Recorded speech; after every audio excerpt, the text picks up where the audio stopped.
Bilang Christian, bakit napakahalaga na tayo ay nagde-disciple or umaabot or kumbaga nagtitrain tayo ng mga tao from unbelievers, no? Para lumago itong mga tao na to papunta kay Kristo, or kung Christian naman na sila, bakit kailangan natin silang i-mold, okay, sa pagiging Christ-like? So kapatid, napakahalaga nito pag-aaralan natin bakit sobrang halaga ang pagde-disciple.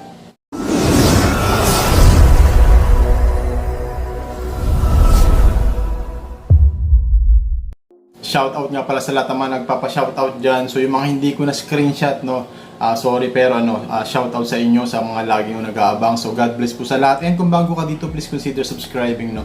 Sa channel na to palagi tayo nag-upload ng mga godly content. So kapatid, napakahalaga na pag-aaralan natin ngayon, no, about discipleship, no. Alam nyo, no, as a Christian, okay, nung na-born again tayo, tinanggap natin si Jesus as Lord and Savior.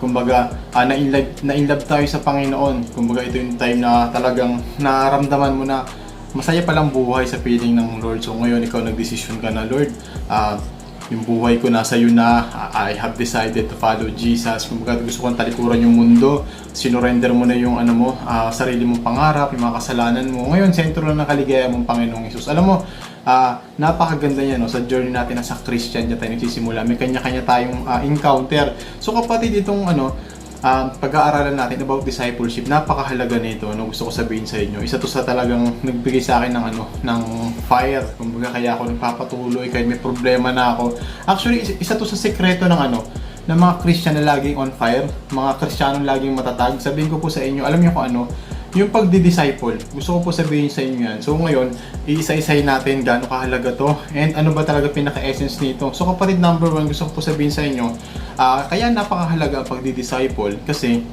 ito yung pinakahuling habili ng Diyos. Okay, tandaan po ninyo, kumbaga, yung last will and testament ng mga mamamatay na or aalis na. Although si Lord kasi, alam natin, buhay siya. Okay, nakaupo siya sa kanan ng Diyos. Okay, ruling and reigning. Pero kapatid, no, alam po natin, no, na bago si Jesus bumalik sa piling ng Ama, okay, bago siya naluklok sa kanan ng Ama, kapatid, huling habili niya to sa mga alagad niya. Okay, mababasa natin to sa Mateo verse 28, no, chapter 28, verse 18 to 20. Sinabi niya dito, go therefore and make disciple of all nations, baptize them in the name of the Father and of the Son and of the Holy Spirit. So kapatid, alam po ninyo, no, okay, so muna tayo, word check tayo. Pag sinabing disciple, wala itong pinagkaiba sa salitang apprentice. Okay, medyo malalim din yun. Kumbaga, apprentice, kumbaga parang si Batman saka si Robin, okay, o mga bago, si Master Jiraiya saka si Naruto, okay, tapos si Master Buten saka si Goku. So kapatid, ayun yun. Pag sinabing ganito, disciple, okay, talagang matuturing din na student or follower. Sa time kasi ngayon, madali na lang sabihin na na followers, o sa TikTok, pina-follow mo si Taylor Swift sa Instagram. So, ganun na lang. Pero kapag sinabing disciple, sinabi ni Jesus ganito, lahat ng tao sa sanlibutan, gawin yung tagasunod ko, or gawin yung followers ko, gawin yung student ko. Kumbaga kapatid, ibig sabihin nito, ina-expect ng Lord, okay, pag disciple ka, ikaw ba, kung sinasabing disciple ka ni Jesus, okay, so sa iyo muna tayo, sa atin muna, kasi tayo disciple tayo ni Jesus. Kung kino-consider mo sarili mong disciple ka, kapatid, ibig sabihin ng disciple, apprentice ka ni Jesus. Ayun yun. Kumbaga kung anong ginagawa ng master, ginagawa rin ng apprentice. Ayun po yun, tandaan po ninyo, kumbaga ginagaya. Ayun ibig sabihin ng disciple. Ayun ibig sabihin actually ng Christian. Pag sabi si Christian, followers of Christ. So kapatid, napakahalaga nung mandate ni Jesus bago siya umakyat sa langit. Iniwanan niya yung habili na to, okay? Gawin yung disipulo ko ang lahat. So kapatid, ayun yung essence, kumbaga ayun yung unang halaga ng pagdi-disciple. Kung sinasabi mong followers ka ni Jesus, kung sinasabi mong Christian ka, okay, kung sinasabi mong Christian ka, kasi pag sabi Christian, di ba, ibig sabihin ng followers or apprentice. So tinatawag si Jesus na master. Tanda mo, ibig sabihin din ng ng salitang Lord, okay, is master. Okay, so ngayon kasi madali na tumawag master. Parang kasi yung tambay, master, pabili na ng candy. Diba, kapatid, pero ayun yun, kung tinatawag mo si Lord na Lord, kumbaga sinusunod ng alipin yung utos ng Master. So kapatid, as a Christian, followers of Christ, okay, ito yung pinakamahalagang utos ng Panginoon. Dapat natin sundin, okay, yung huling habili ng Panginoong Jesus. So, mag-disciple. So kapatid, ito tandaan po ninyo, no? Sa journey ko as a Christian, simula dati pa, nung nahihiya pa ako, ayoko mag-preach, ayoko mag-pray, okay? Ayoko mag-share sa kahit kanino. Although alam ko sa puso kung mahal ko si Lord, gusto kong mag-serve sa Kanya habang buhay, pero ayoko mag-preach kasi mahihain talaga ako, kumbaga introvert ako. Pero kapatid, no, ang dami kong na-encounter na sinasabi ng ibang Christian, hindi ko naman calling niya mag-disciple kasi hindi ako maboka, nabubulol-bulol ako. Hindi ko calling yan, kumbaga lang ako, backup lang, o sa ministry lang ako, sa lang ako, worship team. So kapatid, ganito yung mindset ko, no? So alam mo, ito napakahalaga nito, okay, sa lahat po ng mga Christian na gusto sumunod sa utos ng Lord, utos to ng Lord, gusto ko ibitawan sa inyo na ayokong i-sugarcoat to, no? Okay, so sinabi ng Panginoon, kailangan natin mag-disciple. Tandaan po ninyo, sinabi ni Jesus John 15, okay, John 15 verse 16, hindi kayo ang pumili sa akin, ako ang pumili sa inyo. Kasi sinabi niya ganito, pinili ko kayo para mamunga at ang bunga nyo ay mananatili habang panahon. So kapatid, alam mo, kung babasahin mo yung konteksto nun, pinag-uusapan talaga doon ni Lord is yung pagdi-disciple, kapatid, no? As a Christian, ina-expect ng Lord na magbubunga ka ng same kind. Kasi si Lord, no, huli niyang, kumbaga last supper yun, kinabukasan, kukrucify na siya.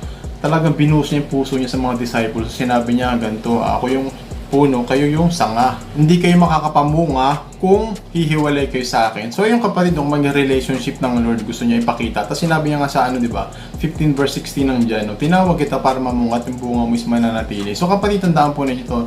Kung ikaw Christian ka, nagpipray ka araw-araw, napakagandang gawain po yan. Kailangan ng Lord mga katulad mo, pagpatuloy mo yan, lalo kung intercessor ka, lahat pinagpipray mo, kung nagbabasa ka ng Bible, napakaganda po niyan. Tuloy-tuloy po ninyo yan.